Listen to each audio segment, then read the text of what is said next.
to kind of run by you is what are your methods of giving da'wah, basically? Because yes, there is the way of going confrontational da'wah where you go, would you like to talk about the purpose of life, etc.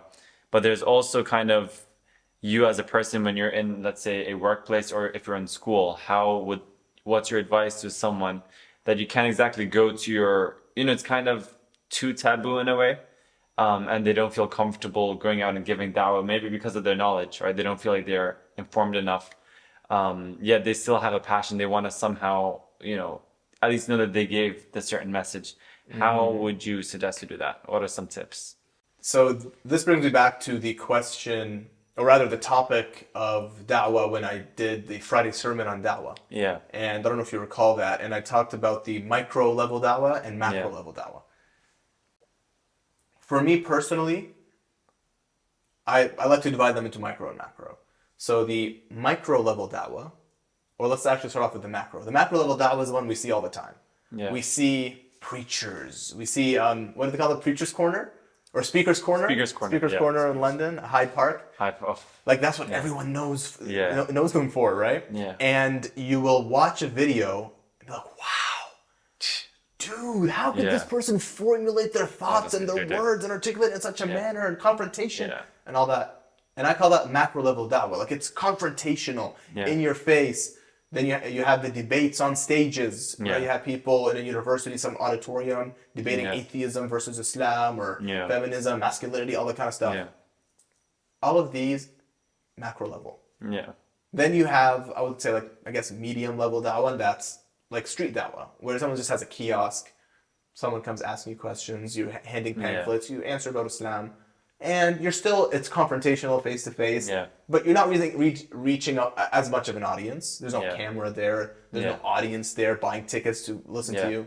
But you still have to have knowledge, you still have to be skilled and be able to answer questions. Yeah. But then the micro level da'wah. The vast majority of us might not be able to do the macro or the medium level da'wahs. Yeah. Because might not have all the knowledge. Yeah. We might not be as comfortable speaking in front of an audience. We might not be as quick on our feet, thinking and responding. So does that mean the door for da'wah is closed for us? No. The vast majority of us can do one of the most effective forms of da'wah. And that's the small level, micro level, one-on-one with your coworkers and your colleagues at work, at school, university, not only your classmates, but people you play sports with. Anybody that is around you. People you volunteer with. So something as small as if someone comes to you and says, "Hey Mo, you wanna go do this tomorrow?" And you're like, "All right, cool. All right, we're gonna go to this place and we're gonna go there. Oh, what is that? That's a bar. Okay." And you're a little uncomfortable. So what are we gonna do there? Oh, we're just gonna go. We're just all gonna drink. You're like, I don't really feel comfortable being there. I don't drink. Yeah. Or even a simpler example: we're at a restaurant or at a work function, and someone hands you a beer because that's we're in Bermuda. Yeah. Alcohol. It runs in our blood, metaphorically. Alcohol. It's not an addiction. It's tradition. Yeah, it's an art. It's an Olympic sport at this point. You know what I mean? And something as small as someone gives you a beer. Hey Mo, you want a beer? Hey Numair, you want a beer? Yeah. The difference between saying, "No, I'm good. I gotta drive home. No, I'm good. I gotta, I don't like drinking. Diet. I'm on diet." Versus, "Oh, sorry, I don't drink. I'm a Muslim. It's against my religion." Yeah. Done. That is a form of da'wah. That is da'wah. And then they might be like, "Oh, cool, I respect that," and leave. Or they might be like, "Huh, why? Why does he not drink? Why don't you drink? This is a responsible adult. They can do whatever they want. No one can tell them what to do." And they choose not to drink because it's the religion, obeying God, and they can think further. Some of them look it up, and that could be a gate, and that can be their way of putting their foot in the door and learning more about Islam. That's happened. Like another example of that is, which has happened to me quite often, is when I'm playing sports, I'll tend to wear 3/4 shorts, that come up to your knees.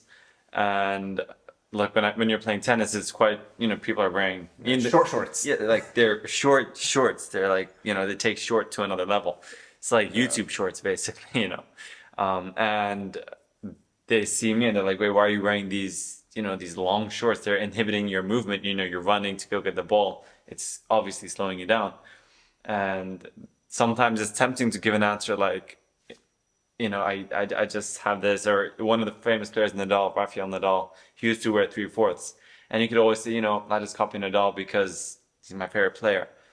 Or you could be like, it's because of my religion, which I've given this answer a couple of times. My religion says I have to cover its modesty, as women have to wear the hijab. We have a certain hour to cover from our navel to our knees. And sometimes, again, they're just like, okay, it's a 15-year-old kid. They're like, I don't care. Sometimes they do care. They're like, wait, so why? I thought it was only women who had to cover. And then that opens a door in which you can answer questions and kind of, at least, even if they're not going to become Muslim or they're not going to look more into Islam, they're going to know that Muslims have answers to these questions, and it's not a backwards religion. What they think religion has no answers to anything is just blind faith, right? Mm-hmm. So, and it's very important because you said, like, how do people, if they're at school and they want to give dawah and they do love it, but they're just not sure how to do it, and they don't want to force it down someone's throat. I'm a Muslim, man. You want to learn about Islam? Like, dude, I'm just here to go to class. Yeah. So, don't do that, right? Yeah. But be unapologetically Muslim. Yeah. Be proud of being Muslim. And it's not easy to say, especially like when there aren't that many Muslims around you. If there are more Muslims, sometimes you develop a little more, courage, because you're like, oh, well, there's a few of us. Yeah. So I can be a little braver as a Muslim. But it does come with age and with knowledge as well. But something to be aware of. Be unapologetically Muslim. Hey, can we please get a cheese pizza? Why? It's pepperoni. Well, I don't eat pepperoni. That's pork. Yeah. It's against my religion. I'm a Muslim. Yeah. Oh, okay. They learn something new about Islam. Yeah. Right? Can we do this at 12 o'clock on a Friday? Oh, we can't. I have Friday prayers. Yeah. Versus, actually, I have an appointment. Yeah, the appointment card, like sometimes you've been there, we've used it sometimes. Listen, I know the card because it's been used. I'm just saying. It's been used, but it's a very strong card too. The appointment one. They're like, how many appointments? Every Friday, this dude's got an appointment. Like a therapy or what is going on? What's going on? Some sort of. It is a form of therapy, I guess. Prayer. And once one of the partners at the accounting firm I was working at, he said he wanted to book a meeting on Friday or something. And I said, yeah, sure. Can we just do it after Friday prayers? Yeah. He was like, oh, okay, sure. What's that? Yeah. And I said, oh, you know how some people go to church on Sundays, some Saturdays, or like a synagogue. Yeah. We go to the mosque, the masjid, and we have our congregational prayer on a Friday with the sermon and everything. And he went, oh, how often does that happen? I was like, Friday. There's only one Friday a week, buddy. He just went, yeah, cool. And you said he was the partner? He was the partner. He's a very smart guy, financially speaking. Very smart. Financially speaking, terrific guy. Very good Financially guy. speaking. Yeah. Till this day, if he watches this, he knows who he is. Oh, you think so? Okay. I think he's watched a few of my videos as well. Really? So Okay. Very good guy. He gives me a lot of ideas for my videos too. Really? Okay. Yeah. In a good way? He's the one that asked questions, and I'm like, this will be a great video idea. Yeah, I mean, there you go. You should just thank him, pat on the back. Give him some royalties, Hey, I mean, if you earn the commission. Listen, I mean, I made like $10 on YouTube in the past, 6 months. I'm not trying to give brag. Just give him like $2. Hey, yeah, thank you. Thank you. Homie. 20% of my profits right there. Yeah, so. But yeah, that would be my. Okay, I mean, that's advice. inshallah, that's good food for thought.